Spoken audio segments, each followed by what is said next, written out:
here's hoping that we can help audiences. And I was going to end with a story, but you don't want to hear another story. So I'm simply... All right, sorry.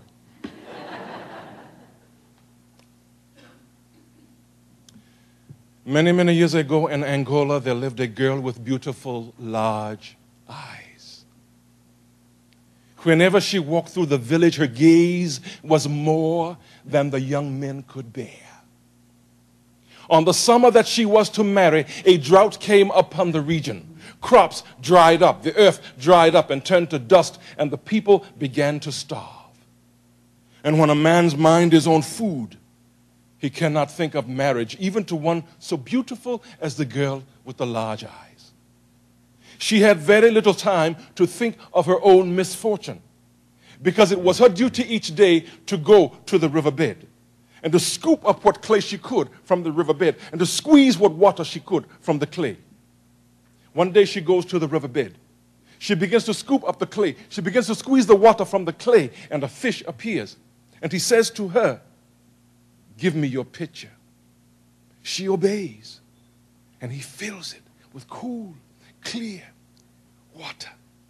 The next day, the girl returned to the riverbed, and she called to the fish.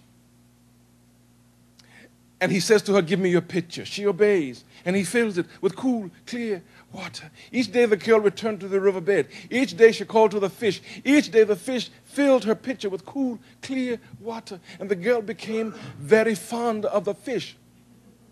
His skin was the color of the rainbow. His eyes were clear like the water he provided for her each day. And on the seventh day, she allowed him to embrace her. And she became his wife. Now, the father of the girl with the large eyes became very curious as to where she was getting this water from each day. He was a medicine man. He turns his son, her brother, into a fly. He says, "Follow her.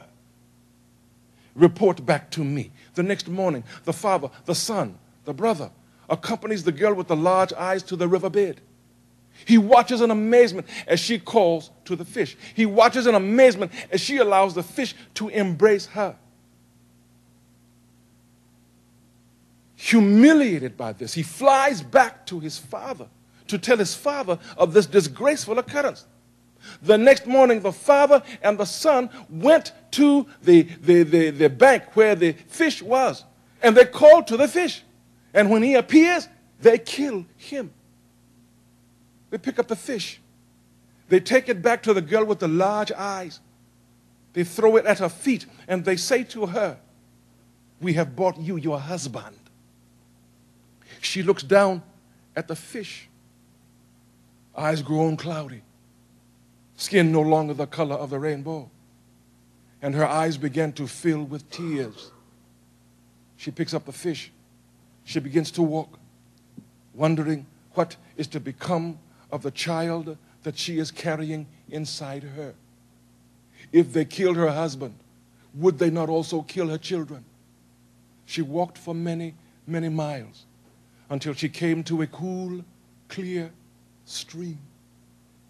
Calling her husband's name, she walked into the water until it covered her head.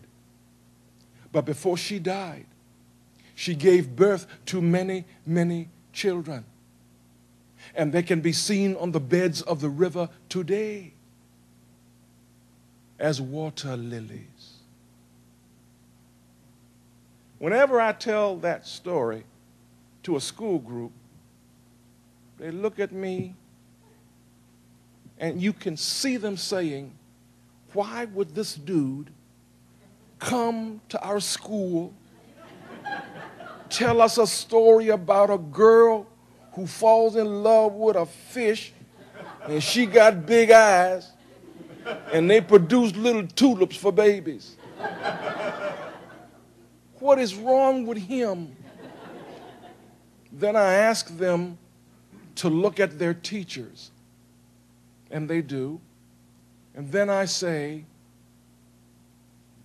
"I wish for you, teachers, who see something in you that you don't even see in yourselves and that nobody else can see, When the father looked at the fish, all he saw was a fish. When the brother looked at the fish, all he saw was a fish. When the girl looked at the fish, she saw a provider. She saw someone with potential, someone who she could establish, albeit odd, a relationship with. And the relationship that they founded and that they connected with together created the most beautiful flower on the water. And then I say to the youngsters, I wish for you, teachers that see the beauty in you.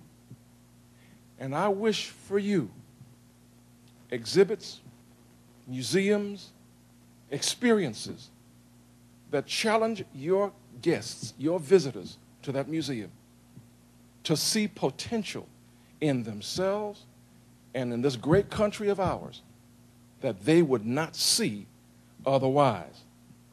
Here's hoping we can help our audiences see themselves and the potential of this great country in ways that motivates us all to acknowledge a past that brings focus and understanding to the present and prepares the way for an even more glorious future.